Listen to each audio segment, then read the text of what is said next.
Yeah, they're still out.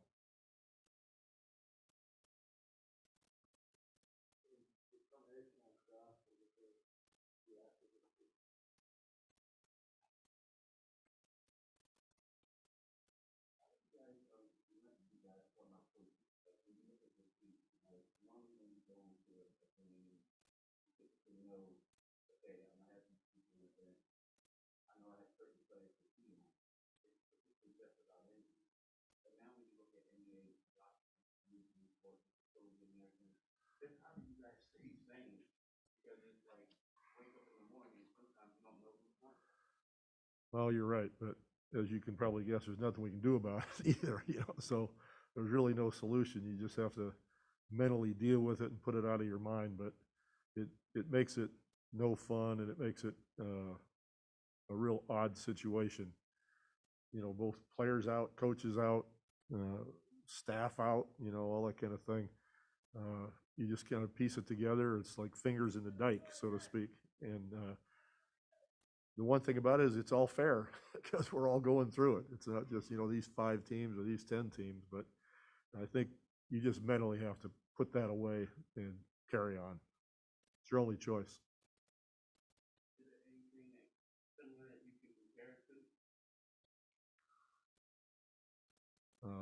Not that I know of.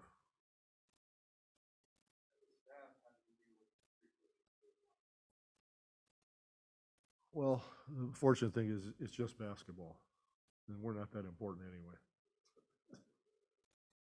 you know, uh, it's a players' game, and we try to keep everything organized and try to create a good environment. Teach, and players go play.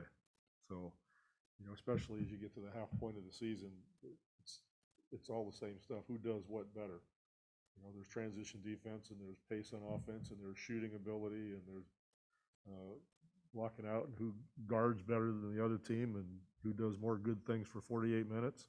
But it's the same things every game that we're all trying to do well. So it's not that challenging in the sense of having to invent the wheel every week.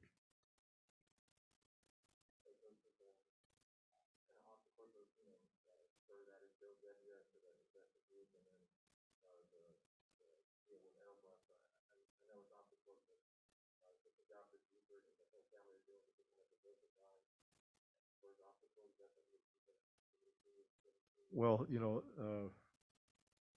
the whole family is very committed, to the team. Obviously, having been such great owners for so long, and they actually enjoy it. They enjoy it for the right reasons, and RC and his staff have been a great aid in that area as far as making sure that we're always responsive to the community. And for many years, we've all known that that's important in having a team here in this town. We're very committed to them and feel a great responsibility. And the fact that the Holtz feel the way they do, and RC and his staff have done such a good job to add and attract other people in that effort. We're all very proud of it.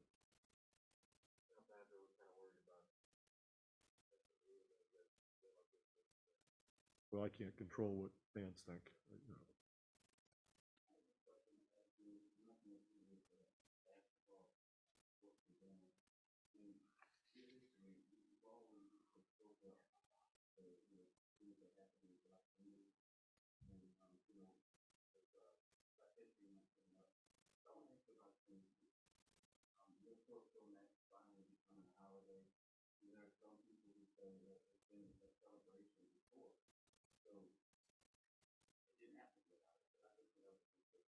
Well, there's a lot of people didn't want Martin Luther King Day either.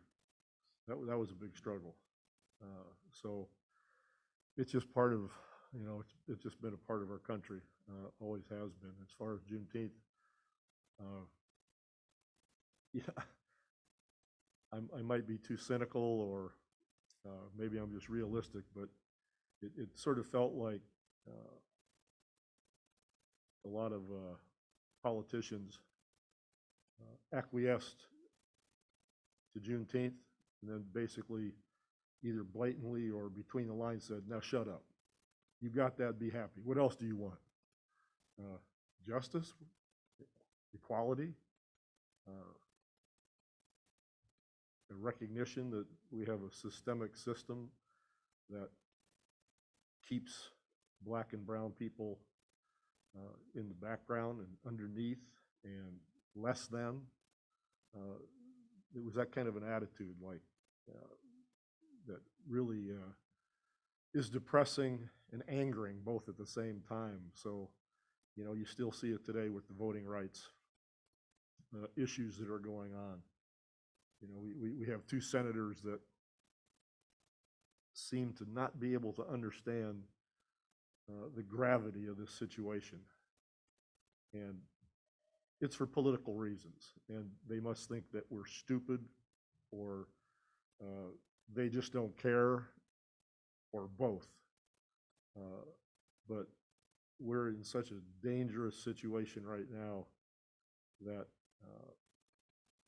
it's hard to know how to go forward. And the thing for me, being a white person looking at our country, it seems that it's ironic, but as much as the community of color has been oppressed and denigrated and so on and so forth, those are the people who tried to save this damn country from itself.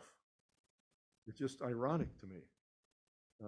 And you know, every time we take steps forward, you get the backlash and people come. I mean, the fact that the voting rights issue is in the situation it's in is just mind-boggling to me in one sense, because we've already gone through this back in the 60s, and we know what the Supreme Court did earlier in gutting it and all that sort of thing. But it's like we don't get it. It's like maybe there wouldn't be a democracy if it wasn't for black people. If you think about it, maybe this all would have happened 50, 60, 80 years ago if black people didn't continue to fight for what they deserve and what was promised. But it seems like the Senate, mostly older white people, it all comes down to fear-mongering and race and power, and they don't want to face it. But thank God for black people fighting, because I live in this country, and it's one of the big reasons we still have a country that's democratic, because of the fights that they put up. It's just so damn ironic to me and maddening. So, you know, that's where we're at. As many have said, it's been time. It's past time for hardball. You know, the Republican Senate will not participate. They just will not. So whatever can be done needs to be done. And Sinema and Manchin, they get it, but they don't get it. They know what's going on. They understand.